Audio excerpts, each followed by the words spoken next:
Los nabateos son una antigua civilización que floreció en medio del desierto y que conformó básicamente un imperio corporativo, pero en su época, una civilización fascinante y que se hizo famosa por Indiana Jones y la Última Cruzada. Hoy vamos a hablar acerca de ellos. Comenzamos. La civilización nabatea tuvo su periodo de esplendor entre el año 312 a.C. y hasta el 112 después de Cristo. Esta civilización se desarrolló en las zonas de Israel, Jordania y ocupó hasta partes de la península arábiga. Además, algo interesante de ellos es que, a diferencia de las civilizaciones de ese entonces, como los griegos o los romanos, no eran una civilización especialmente belicosa. ¿Qué quiere decir esto? Que bueno, no les gustaba dedicarse a la guerra. Ellos preferían dedicarse a otras cosas, como principalmente el comercio. El control de los impuestos, el control de las rutas comerciales, era una parte importante y vital de su sociedad. Tanto que el autor del libro Civilizaciones Perdidas, Michael Rankel, los describe como si fuera una especie de Coca-Cola. Es decir, mediante digamos, el dinero, los recursos que generaban a través de los impuestos, podían costearse grandes ciudades, grandes monumentos, fuentes y todo tipo de objetos que demostraban su poder económico, como Coca-Cola puede patrocinar y organizar ella sola, pues digamos, unas olimpiadas. Es decir, esta cultura nabatea funcionaba más como una especie de gobierno corporativo que como una ciudad de ese entonces, lo cual es bastante interesante. Pero bueno, ¿quiénes eran los nabateos? ¿De dónde surgen? ¿Cuál es su origen? Vamos a averiguarlo en la siguiente parte del video. Y es que la ciudad de Petra es muy fascinante. ¿Quiénes eran estas personas que habitaban en medio del desierto y que fundaron una ciudad en los acantilados? Bueno, hay varias descripciones acerca de ellos. Lo primero de entender es que los nabateos eran múltiples tribus nómadas, principalmente gente del desierto, es decir, gente que se dedicaba a andar en caravanas en el desierto y vender y comprar cosas, que pues de alguna manera dijeron, vamos a juntarnos, se juntaron y fundaron una ciudad. Además de las tribus, pues bueno, principalmente conformadas con familias con algunos rasgos parecidos, pero siempre con una multiculturalidad y con la característica de que eran nómadas que provenían del desierto, que alzaron una ciudad imponente. ¿Por qué? Porque bueno, esta ciudad está en la mitad del desierto de Jordania y se describe, bueno, los vecinos de la época describen que esta civilización pareciera que apareció de la nada y que todo su esplendor pues vino de un día a otro y de repente pues ya tenía una ciudad que estaba dominando las rutas comerciales y pues vamos, toda la cultura y todo el comercio de la región. Además, algo interesante que describe Michael Rankel acerca de esta cultura es que era una mezcla, una combinación. Además de la multiculturalidad de tribus del desierto, pues bueno, se mezclaba la cultura del desierto, del comerciante, del que vende, del que va de aquí para allá, que es muy adaptable, y la cultura helénica, es decir, querían desarrollar la cultura, la ciencia, las artes, la cerámica, las artesanías, los monumentos y todas esas cosas que bueno, dan a las culturas, digamos, a las civilizaciones, rasgos interesantes que bueno, los hicieron fundar la fabulosa ciudad de Petra. ¿Cómo fue que estos nómadas del desierto, comerciantes muy inteligentes, fueron llegando a la ciudad de Petra? Bueno, de acuerdo con el autor Michael Ranke, ellos provienen del norte de la península arábiga y bueno, poco a poco fueron estableciéndose en esta ciudad. Además, esta ciudad fue importante debido a que alrededor de ella, pues bueno, hay varias rutas de comercio que en ese entonces eran demasiado relevantes y que si las tenías controladas o si las tenías vigiladas, pues prácticamente dominabas la región.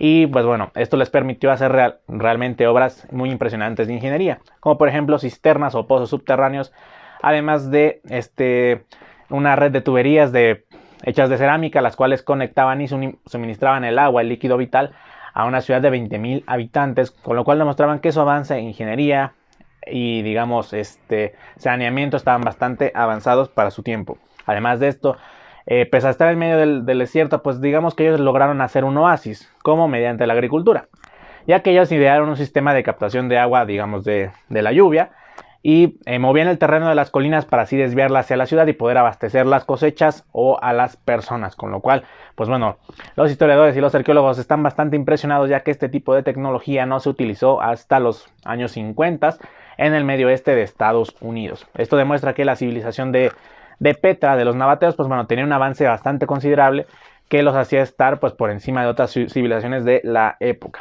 Y pues bueno, de alguna manera, gracias a esto, lograron transformar un lugar en el desierto remoto, aislado del mundo, en una civilización próspera y avanzada. Otra de las claves para el crecimiento de esta civilización, pues bueno, fue que estaban, como ya dijimos, aislados, estaban apartados, estaban solos.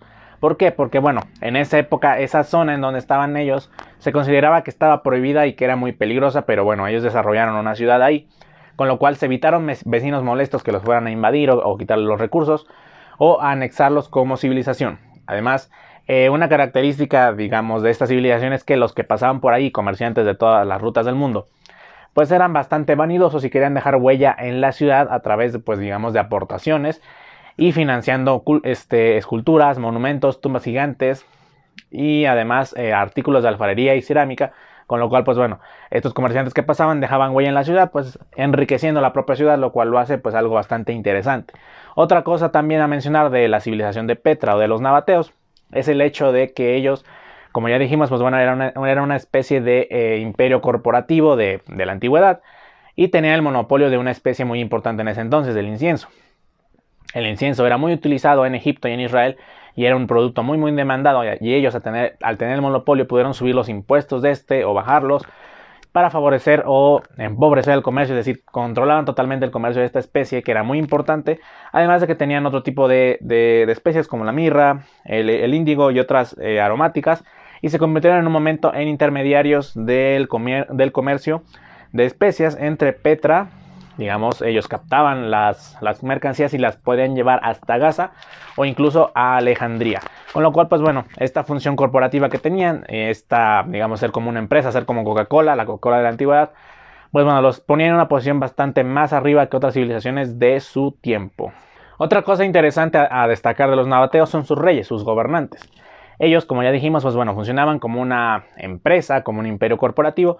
Y al hacer esto, los gobernantes estaban mucho más preocupados por desarrollar, pues digamos, a la economía de la ciudad y enriquecer la economía, pues en hacerse de más dinero, que en hacer la guerra o así. De hecho, ellos no tenían un ejército propio y solo tenían mercenarios que a veces contrataban, pues para alguna tarea que les resultara molesta. Y gracias a toda esta idea de, pues económica, de intentar expandir la economía y tal, pues bueno, fueron importantes que los reyes nabateos fueron mecenas de arte, arquitectura y de la ciencia. Además de que llegaron a construir muchos monumentos, tumbas gigantes e incluso un anfiteatro con la capacidad para 6,000 personas. Pues bueno, un estadio, prácticamente un estadio de fútbol de una división inferior. Gracias a que los reyes estaban mucho más interesados en desarrollar, pues digamos, la cultura, la economía y el esplendor de la ciudad que en hacer la guerra en otros sitios. Es decir, gracias a todas estas características que mencionamos, que eran antibelicosos, que funcionaban como un imperio, que tenían impuestos desarrollados, un buen sistema de agricultura y de captación de agua, pues fueron una ciudad que floreció en medio del desierto y que fue un oasis y que estaba allí silenciosa, escondida entre las grandes civilizaciones de Grecia, Egipto, Roma o de Persia, que en ese entonces pues bueno, también estaban en esplendor. Pero como todo lo bueno tiene que terminar, la civilización de Petra, pues bueno, fue anexada por Roma en el 106 después de Cristo y su cultura se empezó a perder, se perdió en la oscuridad y muchas de las cosas que ellos tenían, pues bueno, fueron desapareciendo gradualmente. ¿Quién fue el emperador que los anexó? Fue Trajano. Ellos, los romanos, ya habían intentado anexarlos 2 veces, no pudieron y posteriormente, pues bueno, los nabateos no pudieron resistir el poder romano. ¿Qué cosas se perdieron? Pues principalmente la alfarería, el alfabeto y el gobierno, y hay varias teorías acerca de esto. Vamos a irlas hablando poco a poco. La primera teoría dice que los nabateos, pues bueno, al ver que su ciudad ya iba a caer, pues se anexaron a otras civilizaciones o fueron a conformar otros grupos de comercio. La segunda teoría dice que ellos tenían una doble vida. ¿A qué nos referimos con doble vida? Que a pesar de que tenían su civilización bastante establecida y que era pues una potencia en ese entonces, ellos no habían dejado de pensar como gente del desierto, es decir, les gustaba la idea de ir a mercadear, de pasar por las caravanas y todo esto, y que eventualmente ellos se fueron saliendo de su ciudad para regresar a sus antiguas costumbres. Además, otro de los elementos importantes es que los nabateos eran una cultura muy adaptable. Se adaptaban a todas las circunstancias que tenían y por eso, bueno, la multiculturalidad que tenían en su sociedad, que los llevó de alguna manera a tener una pues, rica cultura, en dioses, en religión, en costumbres y todo esto, pero les faltó, digamos, unidad como una identidad propia para poder defenderla y ser un poco más aguerridos ante los romanos, que bueno, incluso se dice que cuando llegaron los cristianos bizantinos, pues fue bastante fácil evangelizar a las personas que vivían en Petra porque bueno, no les era difícil adaptarse a las nuevas circunstancias. Entre la adaptación, quizás que se mudaron o que quisieron regresar a su vida del desierto, pues bueno, esta civilización se perdió. Muchos detalles de ellas también se perdieron, pero nos queda como una de las civilizaciones más fascinantes, ya que bueno, se estableció en medio del desierto, floreció en medio de un montón de civilizaciones con más poderío militar y controló a los vecinos como si fuera un imperio corporativo. Yo fui Mudo, espero que te haya gustado este video acerca de los nabateos. Suscríbete para más contenido, nos vemos con más videos toda la semana, shorts todos los días. Suscríbete, comenta y dale like y nos vemos en una siguiente ocasión. Adiós.